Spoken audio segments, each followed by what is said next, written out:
temos sobre dízimos. Especificamente dízimos, também ofertas, mas especificamente dízimos. Objetivo, e alguns já ouviram eu falando a respeito disso, o objetivo é tentar explicar para nós aqui como comunidade que, primeiro, nós entendemos que dízimo ele não é uma obrigatoriedade da nova aliança. Se você não for dizimista, você vai para o inferno, né? Se você não for dizimista, Deus te condena. Então, não, nós não acreditamos nisso. Então, uma primeira resposta que nós vamos ter, né, vamos buscar compreender aqui é porque nós não impomos o dízimo. Tem igrejas que para você ser membro, você precisa ser dízimo e comprovar o teu dízimo, né? Ó, aqui minha carteirinha de dizimista da igreja, né? Então, para você frequentar ali e assim por diante. Então, nós não temos isso. Não acreditamos nisso. Mas também existe uma segunda questão a ser trabalhada.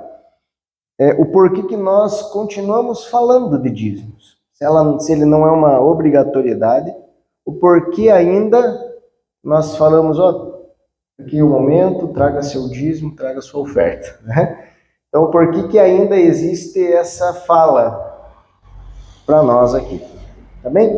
Então, vamos tentar entender na palavra de Deus, no contexto das Escrituras, o porquê desses dois pensamentos, dessas duas ideias que nós temos. Primeiro, que não é uma obrigatoriedade, mas segundo, que nós ainda utilizamos a linguagem e ainda incentivamos pessoas a se tornarem dizimistas.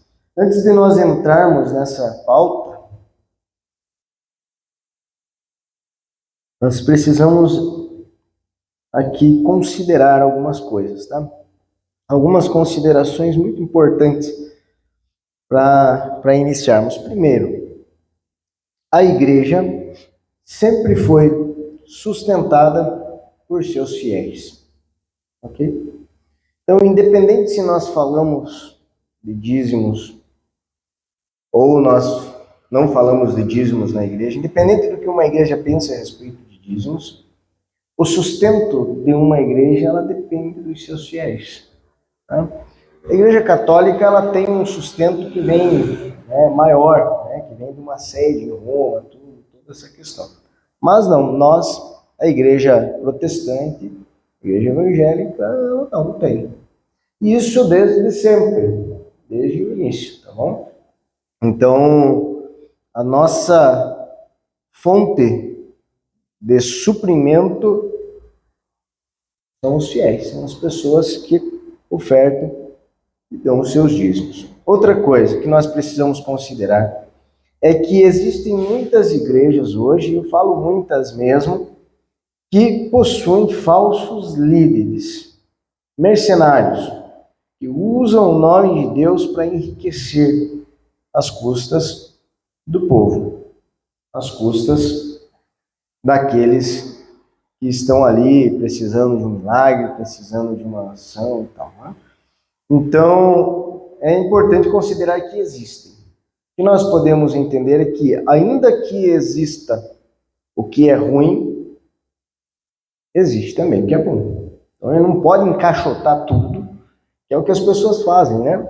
Então, o evangélico hoje ele já está rotulado o pastor já está rotulado daquele que pega o dinheiro do povo. Então, sempre quando nós generalizamos, nós fazemos algo ruim para qualquer coisa. Então, não, existe o que é bom, existem pessoas sinceras, existem pessoas que usam corretamente as entradas, né? Líderes que usam corretamente as entradas da comunidade, da igreja. Uma terceira questão a ser considerada é que nós estamos vivendo em um tempo onde a teologia da prosperidade surgiu avassaladora e avassalando tudo.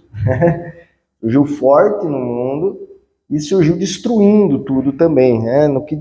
Ela causa um grande estrago, porque as pessoas se decepcionam com Deus, se decepcionam com a igreja, são iludidas, e isso, sabe, depois para consertar é bem difícil. Depois para você consertar é complicado. E outra, mancha o nome, né, de todos.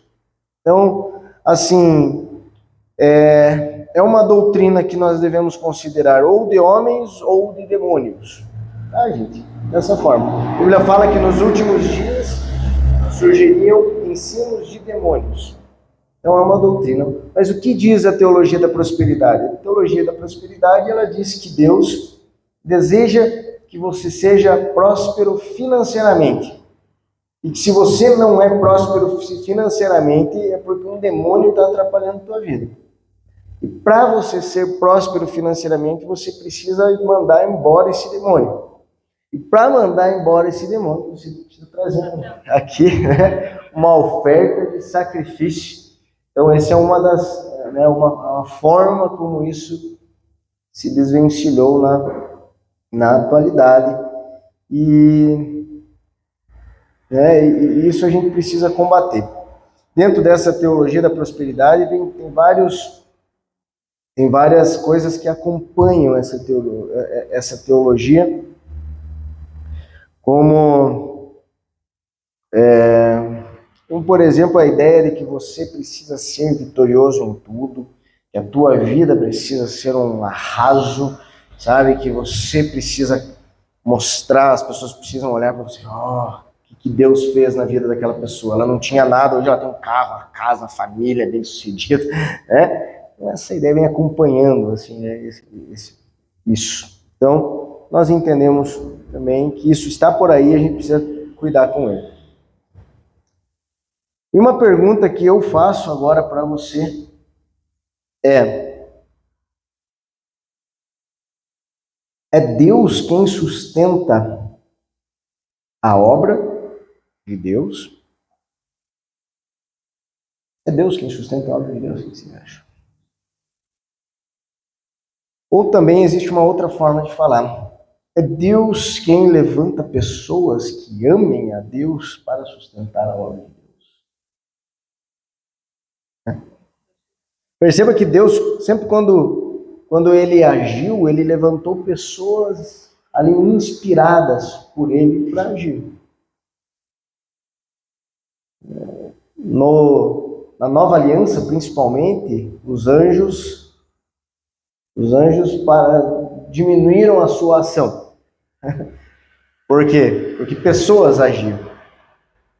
Então, eu acreditei algumas vezes que, não, é Deus que vai suprir.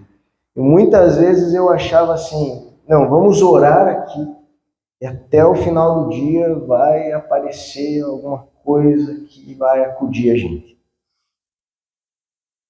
Com o passar dos anos, eu entendi que é Deus que levanta pessoas para fazer a sua obra. É Deus.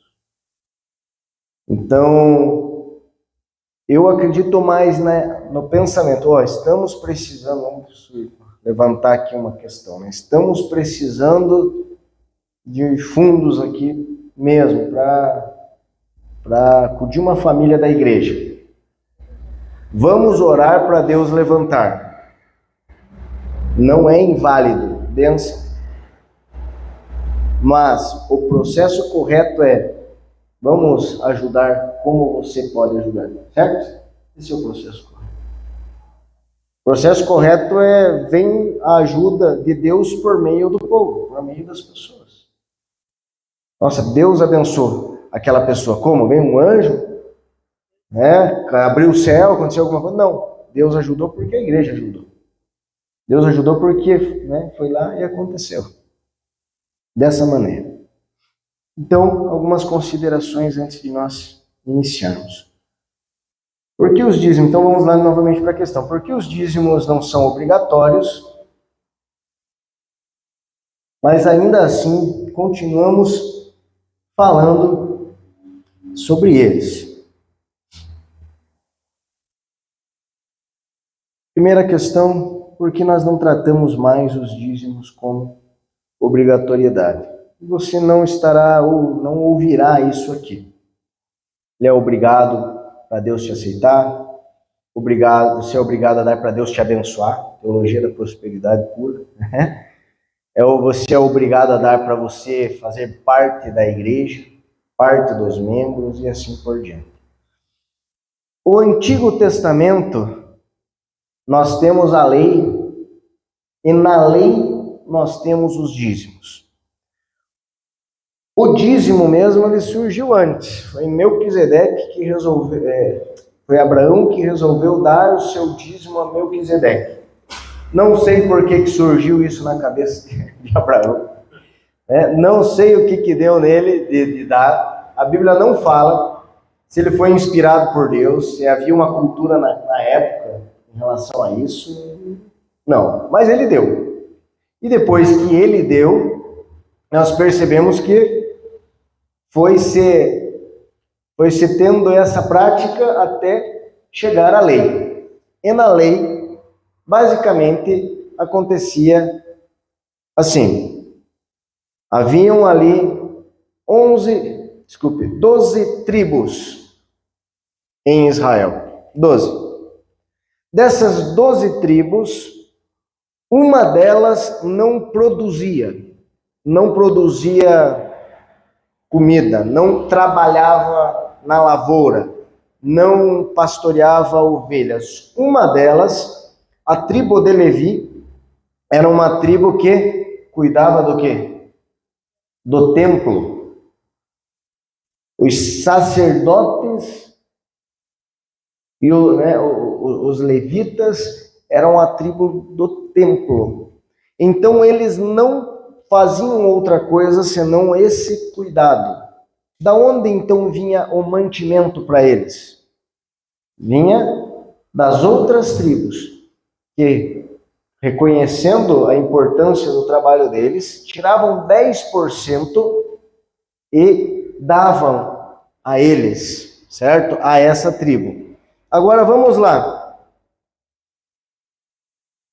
Vamos fazer as contas aqui. 12 tribos, uma não trabalha.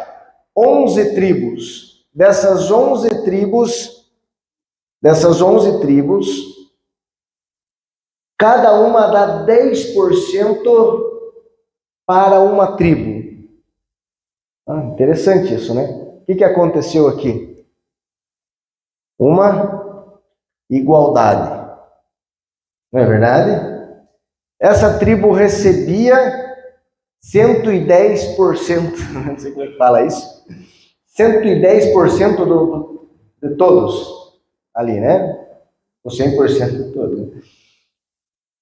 Só que essa tribo, ela também dava o dízimo, que era o dízimo dos dízimos. Veja que interessante. Agora nós temos o quê? Uma igualdade. Todos eles, para o sacerdote daí. A tribo dava porção para o sacerdote. Entende? Daí tinha o dízimo dos dízimos. Então nós temos agora algo bem justo, não é verdade? Bem interessante nessa forma. Agora no Novo Testamento, quando nós vamos para o Novo Testamento, a mensagem sobre dízimos, ela não aparece do jeito como nós estávamos acostumados no Antigo Testamento. Ela não tem essa lei, esse peso, essa imposição, não tem. Vamos ler um dos versículos. Na verdade, nós temos uma citação nos sinóticos ali, que ela se repete em Mateus, em Lucas, acredito que em Marcos, sim, e uma citação em Hebreus, um texto em Hebreus, mas não fala, em Hebreus ele não fala sobre dízimos e ofertas, ele cita os dízimos e ofertas falando sobre o sacerdócio de Cristo na pessoa de Melquisedeque. Então o interesse dele não é esse. Mas vamos para Lucas 11:42. Evangelho de Lucas, capítulo 11.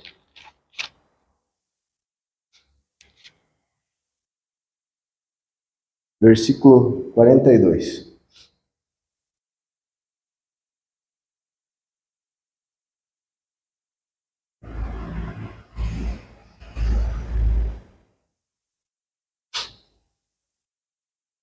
Diz assim: Mas ai de vós, fariseus, porque dais o dízimo da hortelã, da arruda e de todas as hortaliças, e desprezais a justiça e o amor de Deus. Devíeis, porém, fazer estas coisas sem omitir aquelas. Esse é o texto no Novo Testamento que nós temos sobre dízimos. Porém, é um texto antes da nova aliança ser consumada na morte de Cristo e ressurreição. E é também um texto que não está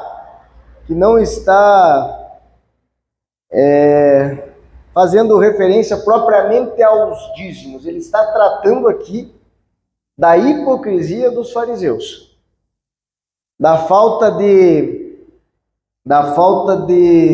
prioridade do fariseu, que dava o dízimo certinho de tudo. Era ali, correto no dízimo, mas que desprezava aquilo que era mais importante, que era, ele cita aqui, justiça e o amor de Deus, certo?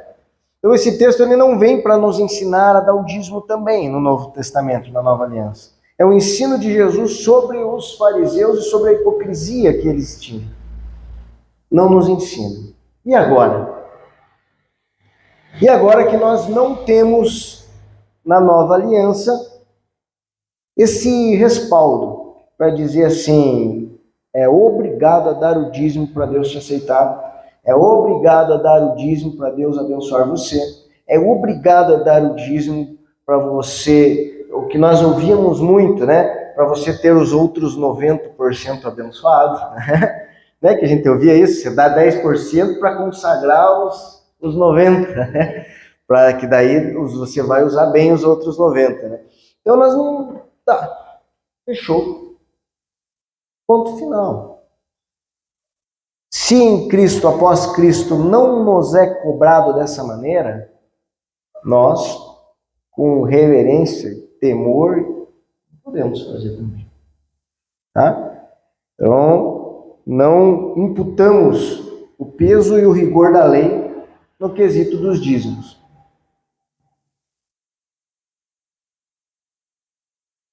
A primeira questão respondida. Amém? Giovanni, por que vocês não impõem o dízimo aqui? Um tempo atrás, eu lembro que na mesma semana, duas pessoas falaram comigo. Uma delas falou assim, na mesma semana, duas pessoas da igreja, falaram assim, Giovanni, por que você não impõe o dízimo lá? Você não pega pesado, pô, a gente precisa crescer. Né? E a outra pessoa chegou e falou, Giovanni, por que você não tira de vez o dízimo?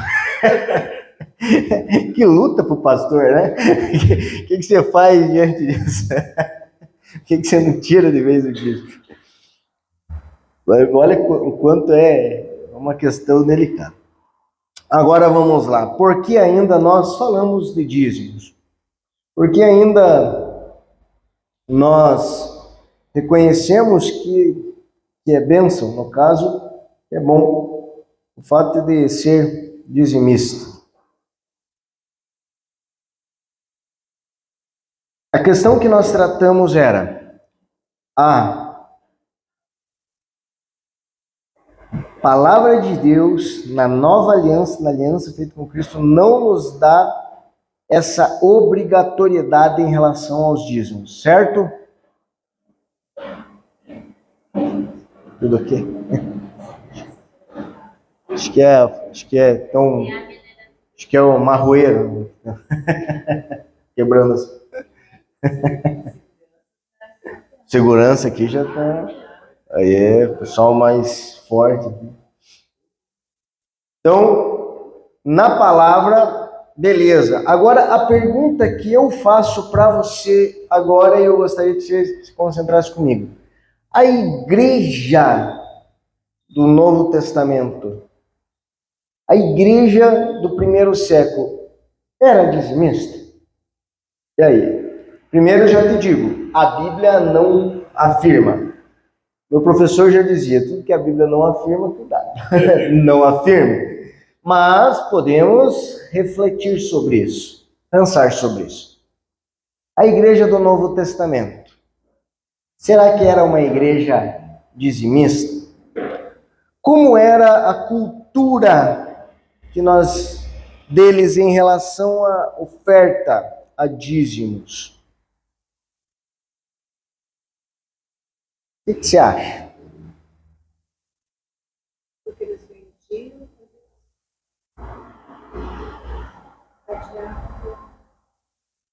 Isso. No primeiro, existe esse fator, até está aqui anotado para eu falar dele,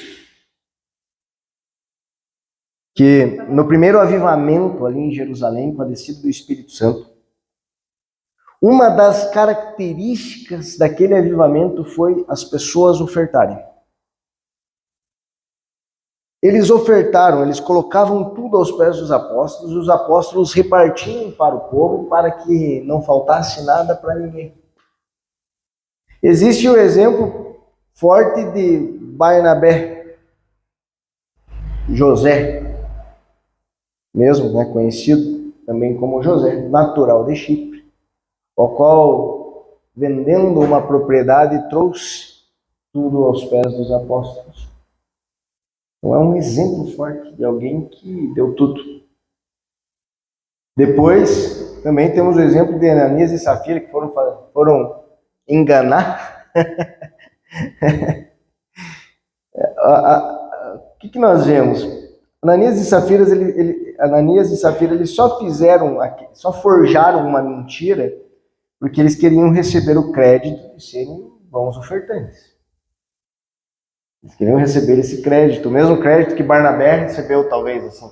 Crédito no sentido de, puxa, olha, quem que faz isso? Olha o que o cara fez, né? Eles queriam receber ser populares nesse sentido também e tal, e acabaram expondo hipocrisia, né? Foi o primeiro casal que morreu expondo hipocrisia na igreja. O problema deles não foi não dar a oferta, o problema deles foi mentir, ser hipócrita. Como era a primeira da igreja, eu acho que Deus resolveu dar um ensino para todo mundo. Ó, gente, como hipocrisia não é bem-vinda na igreja, o primeiro casal morre. Então, a hipocrisia é sério, é difícil. Mas não foi o problema com ofertas, nem dízimo. Se você ler o texto, você vai perceber que o problema é a hipocrisia. E agora, quando nós vamos para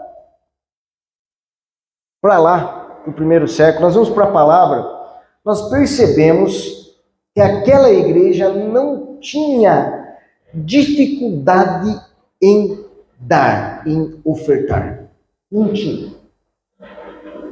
Se nós olharmos os contextos das epístolas, nós não vemos os apóstolos pegando firme com a igreja porque era uma igreja que não estava ofertando. Não vemos isso. Ao contrário, nós vemos sempre elogios em relação à oferta. Por quê? Por que a igreja do primeiro século era uma igreja que parecia não ter problemas? Vamos ler um texto, 2 de Coríntios, capítulo 8. Abra lá. Um exemplo aqui de Corinto para a gente. E olha que a igreja de Corinto era uma igreja bem complicada em vários aspectos.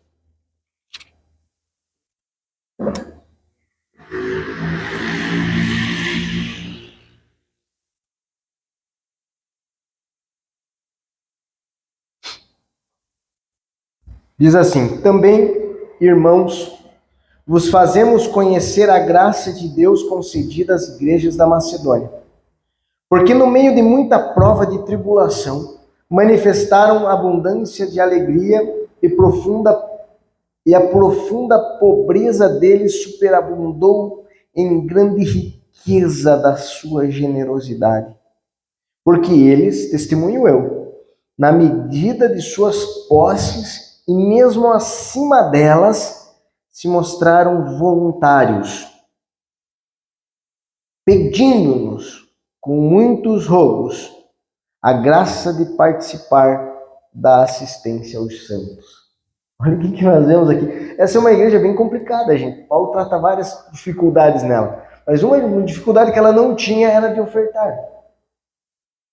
Eles, na sua pobreza, eles pediram, por favor, nos deixe ofertar. Veja só, nos deixe contribuir para isso.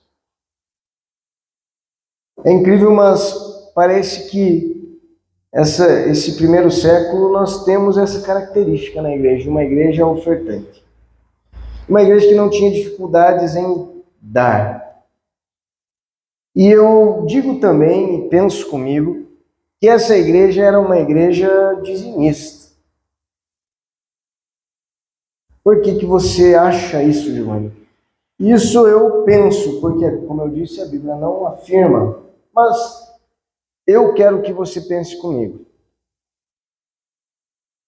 A maioria dos cristãos, ou a metade dos cristãos que se convertiam, saíam do judaísmo para o cristianismo. Eles eram judeus convertidos, não é verdade? Vamos dizer que era a metade. No começo a metade, depois foi diminuindo, os gentios foram em maior quantidade. Mas no começo mesmo, a primeira igreja era só judeus. Depois foi invertendo o processo. Os judeus que se convertiam, eles tinham uma vida de dízimos, eles eram dizimistas? O que você acha? Eles eram. Era lei para eles. Quando eles se tornavam cristãos, o que você acha? Eles continuavam ou não? Com certeza. A maioria deles trazia tudo da lei, né? Porque eles tinham que tratar, gente, não precisa, o sábado, as festas que vocês estão cuidando, isso daí é da lei. Paulo ele tinha que tratar, porque eles trouxeram tudo. Eles trouxeram os dízimos? Claro que sim. Então a igreja do primeiro século, vamos pensar nos judeus. Vamos pensar que 30% da igreja era dos judeus. Nós tínhamos ali 30% de pessoas que davam o dízimo.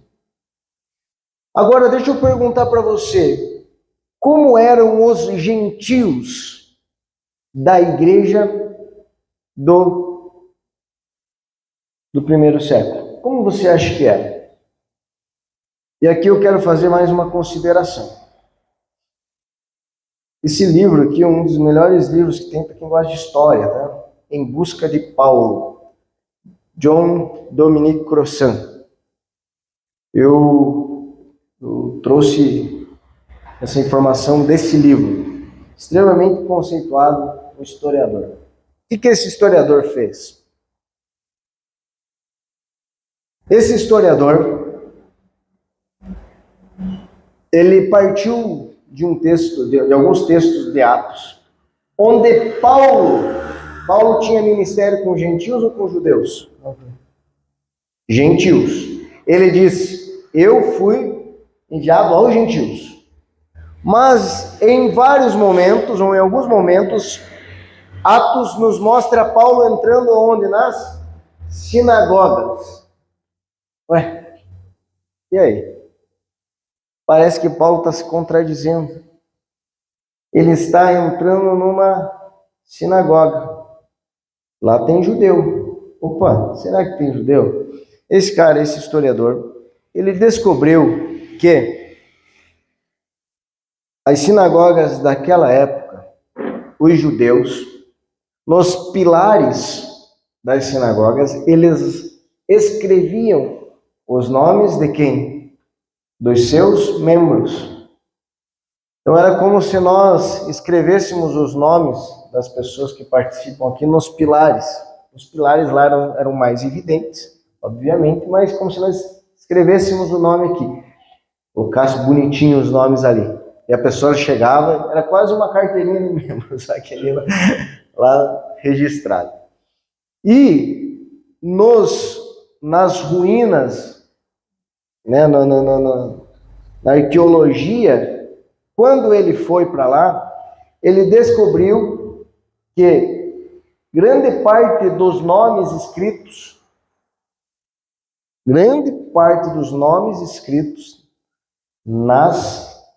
nos pilares eram do quê?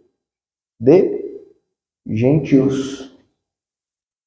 Gentios convertidos ao judaísmo, prosélitos. Chamamos prosélitos. Então, se constata que nas sinagogas haviam judeus e gentios. Se constata que a intenção de Paulo era principalmente os gentios prosélitos judeus, ao invés do pagão que estava lá adorando outros deuses desconhecidos. A igreja do primeiro século, então, ela tem uma influência judaica pelos judeus e judaica pelos gentios prosélitos. Um percentual mínimo da igreja eram os pagãos, gentios que vinham de fora. Mas olha só, vamos pegar o momento de Filipe com o etíope. Lembra? Filipe é transladado e ele vai para o deserto, né? Esse etíope, ele estava voltando para a terra dele. Ele era judeu ou não? Não. E o que ele estava lendo? O livro de Isaías. Ele era um judeu, não, ele era um gentil, mas que estava tendo influência do judaísmo. Ele estava querendo entender. Nesse momento, Filipe vai e prega Cristo para ele. Ele volta para sua aldeia lá, na Etiópia, e evangeliza a Cristo. Mas você percebe que, ao voltar, ele ia evangelizar o quê? Ele ia mostrar o quê? O judaísmo.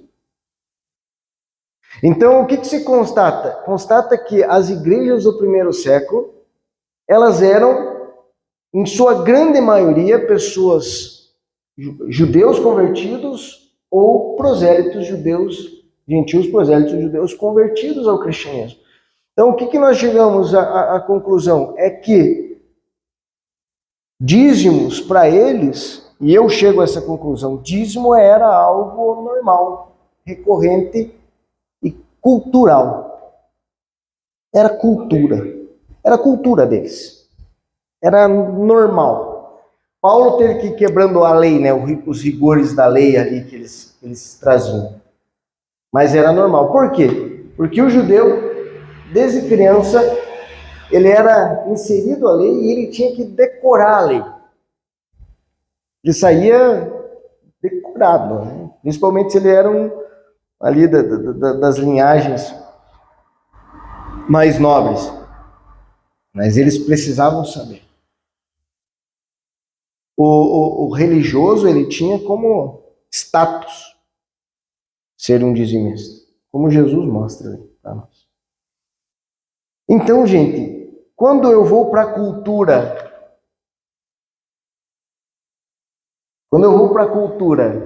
do primeiro século e comparo com a nossa, o que eu vejo? Um abismo. Por quê? Porque quando era necessário falar de ofertas no primeiro século, só uma vez era necessário. Sempre havia resposta.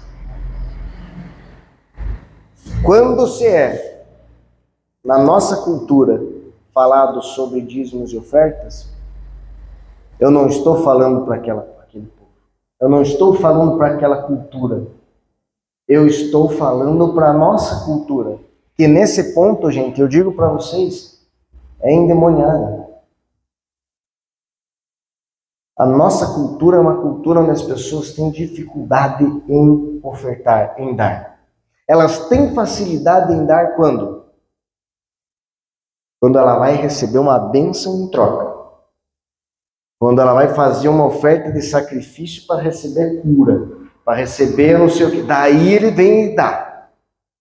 Deus, agora. Mas, quando não tem nada em troca, ou melhor, quando tem o sustento de um espaço como esse, quando tem o sustento da estrutura,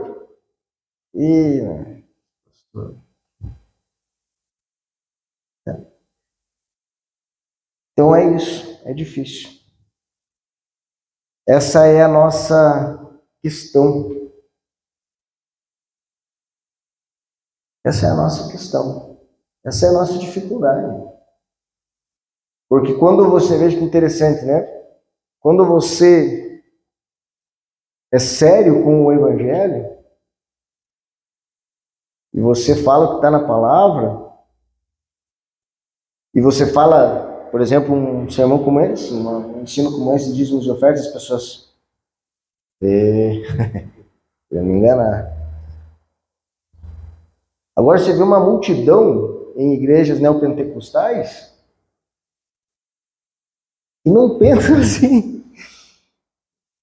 Parece que a gente tinha que mudar um pouco do povo mais sensato, ir para lá e falar, ô, tá querendo me enganar. Porque é incrível. E agora vamos tentar responder de fato o porquê nós falamos sobre dízimos. Porque eu acho que, e eu penso que, em meio a essa dificuldade, em meio à luta que nós temos, nós precisamos nos organizar da melhor forma possível, da forma mais justa possível, para manter o que nós temos. Vamos lá. Vamos para a nossa cultura agora. Eu vou dar um exemplo que eu dei a última vez. Pessoal, todo final de reunião de quinta-feira, nós vamos pedir uma pizza. Beleza? Vamos pedir uma pizza. Glória a Deus. Oh, aleluia, que eu estava querendo que venha. Glória a Deus, pastor. Só que é o seguinte, no final, cada um dá o que sentir no coração, tá bom? Beleza, gente? Pra gente pagar a pizza. Beleza. Eu acho que na primeira quinta-feira ia até sobrar um valor ali, um troco. Ô, gente, sobrou, vamos comprar na outra quinta aí, vamos comprar um lanche sobre uma pizza doce. Na outra quinta também acredito. Mas a pergunta, olhando para a nossa cultura, é: quem vai continuar pagando essa pizza no final? Porque a cultura do primeiro século sobrava. A cultura da nossa geração falta. Falta, gente. Você está entendendo? Para quem que sobra? Para quem encomendou a pizza. Sobra para quem encomendou a pizza. Você está entendendo que é uma questão assim bem mais racional do que espiritual? Sobra para isso. Quem encomendou a pizza vai ter que chegar lá e pagar. Eu tenho vontade de não pedir, não ter um momento de dízimos e ofertas aqui. A gente conversa sobre isso com o pessoal. Minha vontade é só ter uma caixinha ali, sabe? Tenho vontade. Acredito que nós vamos chegar lá. Mas sabe qual que é o problema? O problema é que na nossa cultura, se não pedir, não dá. Eu vejo a Cross, gente. A gente tem contato com eles. Alguns deles me mandaram dizendo que não poderiam estar hoje. mas que luta para manter aquele espaço. Manter mesmo. Porque o povo tem dificuldade de dar. A pessoa às vezes está lá, está comprometida todo mês com eles. Todo mês, né? Você vai, vou ajudar. Todo mês vou ajudar com R$100. Se todo mês vai ajudar com R$100, não precisaria nem ficar lembrando, né? Mas não, tem que... Ô, irmão, daí... Será que vai dar certo? R$100 lá pra gente? Você está entendendo que é uma cultura nossa, um pensamento difícil. Aqui, nós temos compromisso com a nossa mensalidade aqui, né? Para pagar. Mas todo mês eu tenho que mandar uma lembrete lá, ó, pessoal. Vamos lembrar que é um compromisso nosso como igreja. E então a nossa cultura ela não favorece, não ajuda nesse sentido. Quando nós não organizamos dessa maneira, o povo não dá. Se a pessoa ela vem com um envelope, deixa eu te falar isso. A pessoa ela vem com um envelope e ela colocou R$100 no envelope para dar de oferta. Dá uns R$100 hoje. Aleluia. Deus vai me abençoar. Ela vem com R$100. E nós não fizermos o momento de dízimos e ofertas. O que acontece? Ela sai feliz com sai feliz da vida que eu vou comprar uma pizza. Vou passar, me sobrou 100 agora. É incrível. Mas você está vendo que existe um abismo de diferença entre nós e eles lá. E às vezes a gente fala, não, olha aqui, não, é assim mesmo. E sobra, e não sobra, gente. Teve um ano na comunidade onde eu me propus, a gente se mudou lá para o nosso espaço, lá em Curitiba. Eu falei, ó, gente, não entrando o suficiente, sai do meu salário. Não. Fazer o quê? Quem que paga a pizza no final? É quem pediu. E, gente, todo mês saía no salário.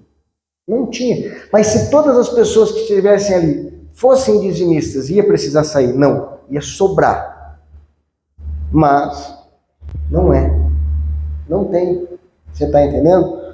Então, essa é a nossa dificuldade. E daí, quando eu vou agora para o conceito de dízimos, o que eu vejo? Eu vejo primeiro que quando Deus estipulou o dízimo, Ele estipulou de forma justa. Ele nos ensinou sobre justiça.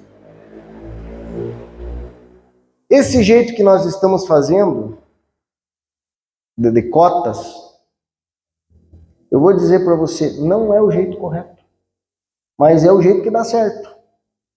Mas não é o jeito correto. Porque quando eu falo, cada um traga R$150, aquele que recebe R$1.000 no mês está trazendo 150, está trazendo 15%. Aquele que recebe 10 mil está trazendo 150. Está trazendo quanto por cento? 0,15%. Você está entendendo? Quem que trouxe mais? O primeiro. Ah, não, eu estou trazendo uma oferta muito grande aqui. Calma aí, grande em que sentido? Às vezes R$100 para você que recebe 1.000 é grande. Às vezes R$100 para você que recebe 10 mil. Você está entendendo que Deus resolveu nos ensinar justiça e ordem dessa maneira. Porque 10% é 10% para aquele que tem e é 10% para aquele que não tem. Aquele que tem pouco é 10%. E Deus ele falou assim, ó, isso é justo. Aquela tribo que ganhou bastante e aquela tribo que ganhou pouco, não é um valor fixo, é 10%. Então você começa a ver que, assim, ainda que o dízimo ele não seja uma obrigatoriedade, ele é um princípio maravilhoso. Ele é um princípio, assim, especial. Ele é um princípio que nos iguala em oferta.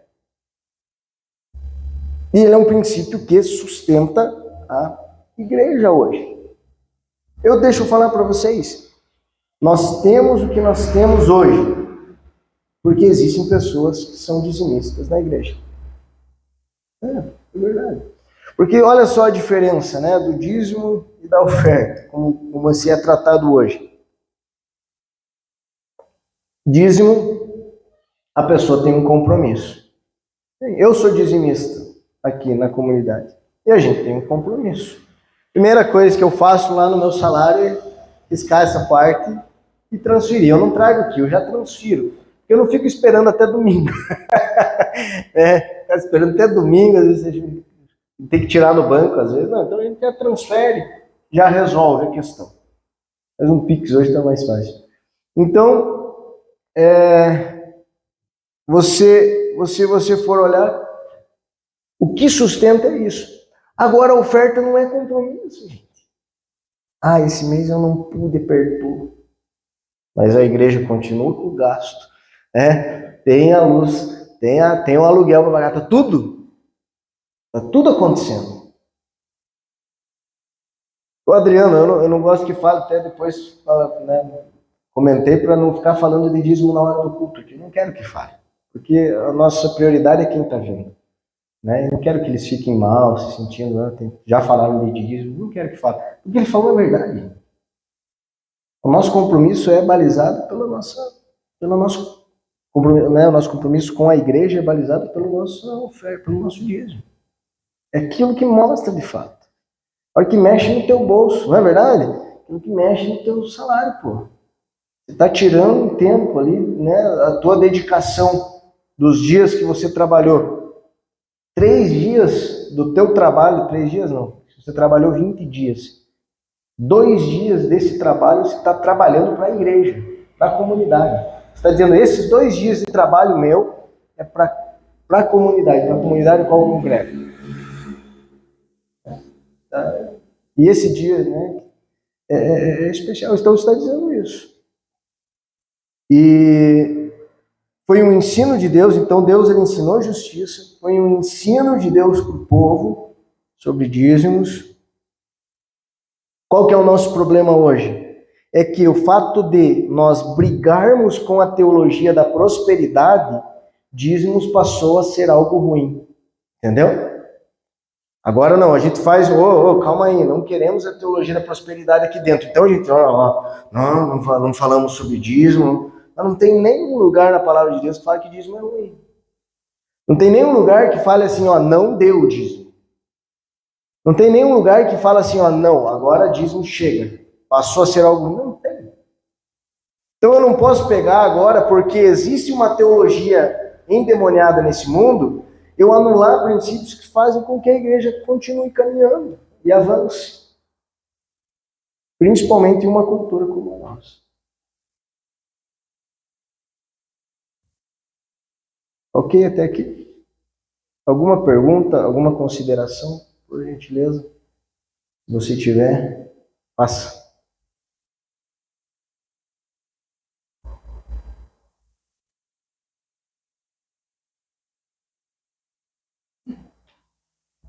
Ficou claro? Ficou entendível? Então esse é o porquê.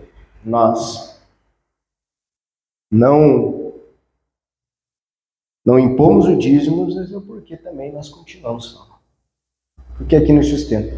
Nós só temos que chegar e fazer uma cota para pagar o aluguel, porque nós não temos 30% da igreja dizimista.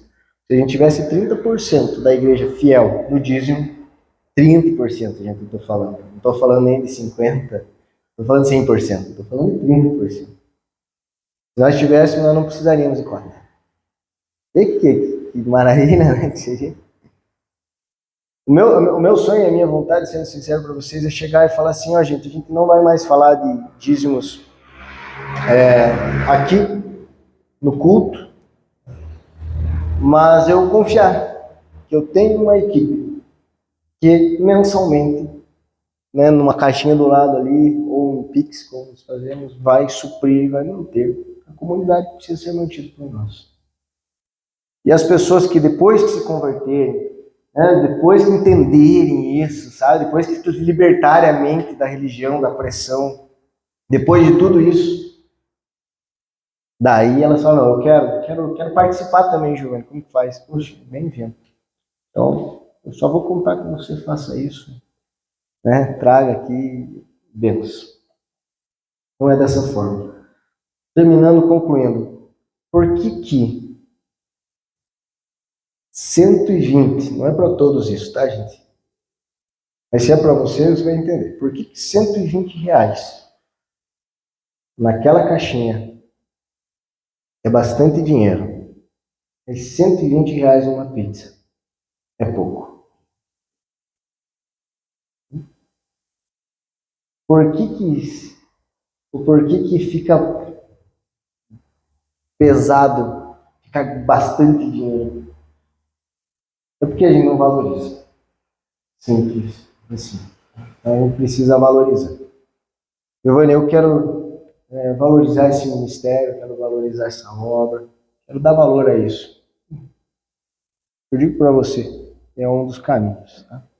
Sei que pessoas que às vezes se dividem, né? São ofertantes. Nós, depois que a Cross veio para cá, a gente oferta também na Cross, mensalmente. Tem um valor que a gente dá lá, e que eles podem contar, porque está lá. Mas antes disso também temos o valor aqui. E é bom isso. A gente precisa ter essa característica. Ficou claro? Estou com medo de vocês, estou achando que vocês não vão voltar mais. Vocês vão voltar aqui no próximo. Uma igreja do Borgalo, ninguém ofertava.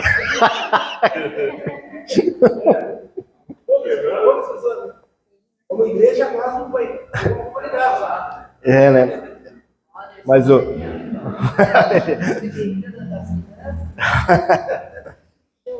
O Zé me lembrou.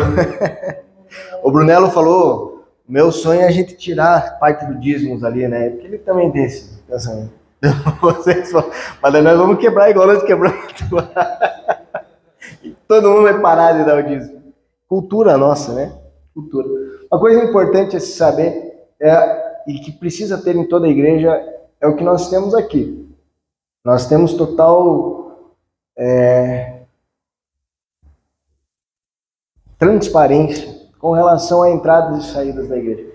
Qualquer pessoa ela pode ter acesso a hora que ela quiser à conta da igreja, ao que nós fazemos. Nós temos o Conselho Fiscal, hoje o Conselho Fiscal está num grupo, e nesse grupo toda entrada e toda saída na hora é colocado lá. Se eu vou gastar, eu gastei agora ali, ó, naquele negocinho, foi R$85 aquele paninho, olha que bonitinho que ele ficou ali, né? Foi bordado, tudo, coisa linda que ficou. Mas eu paguei, tirei uma foto e mandei no grupo. A Kelly tá lá agora. Antes era Edinara, agora a Kelly tá lá, outra. Então a gente presta conta de tudo, entradas e saídas. Isso daí é bem importante para uma igreja e faz parte da seriedade que precisa ter.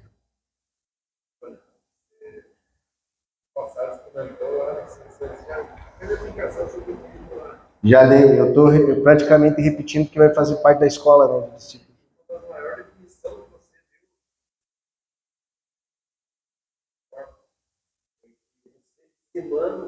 demonstra a Deus que você não é pegado a dinheiro.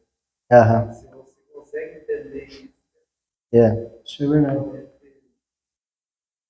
Você demonstra que você não é pegado ao dinheiro, né? Também tem isso. Você compreendeu o tamanho da obra. Você entendeu o propósito. Precisa salvar vidas para chegar a palavra.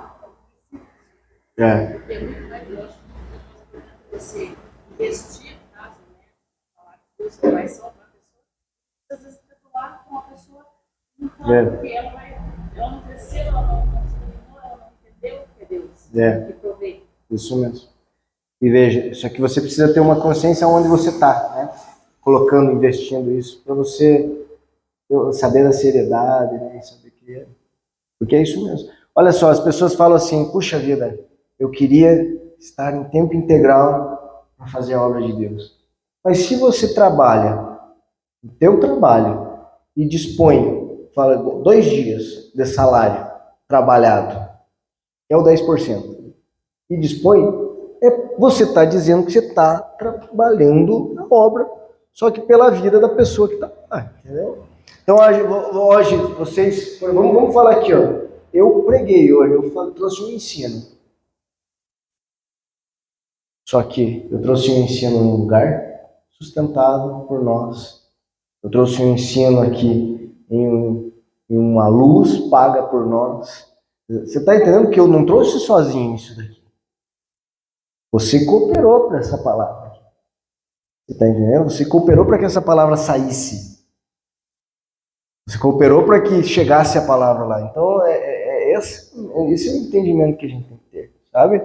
Então, por isso que é bom você olhar para o lugar que você oferta e ter consciência que você está ofertando ali. O errado é o que está sendo hoje. O povo dá para receber de volta, né? É um acordo, faz uma tramóia com Deus, com o povo, enriquece, faz uma compra, né? Eles ir no mercado vão lá na igreja, né? Comprar de Deus, que Deus é... Então... Eu acho que mesmo que faça esse acordo, troca, ela ainda não é válida. Porque vamos dizer que a pessoa recebeu uma cura, a qual ela teria que ter gasto não sei quantos mil em dinheiro, em remédio, em médico, ela não doa aquilo que ela iria gastar. Uhum. Mesmo que ela tivesse Sim. Uhum. seja qualquer bênção que ela receber, ela não doa tanto Que ela iria gastar, no que caso. ela iria gastar se ela não tivesse. É por isso que eles vão lá, né? Por isso que o marketing é grande, né? Eu ia gastar 50 mil nas cirurgias. Eu só dei 10 mil aqui na igreja. Esse é o marketing, né? Vai gastar bem menos aqui. Deus é... Então, gente,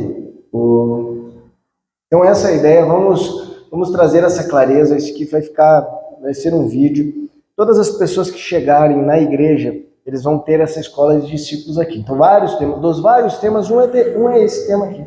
Então, ele já vai entender desde o início o que é o dízimo, entendeu? Ele vai entender que não tem obrigação, que ele pode participar aqui sem problema nenhum, sabe? Que pode se envolver e crescer aqui. Que não existe essa obrigação. Mas ele vai entender também o que é a pizza, entendeu? Que, se nós fizéssemos uma vaquinha aqui para comprar uma pizza e você não participasse da vaquinha, mas comesse a pizza, no mínimo você ia se sentir constrangido, não é verdade? No mínimo. Então é isso que a gente entende, né? Dessa forma que a gente pensa. Amém, gente? Vamos orar então. Senhor Jesus, obrigado por este tempo, pela tua palavra, pela graça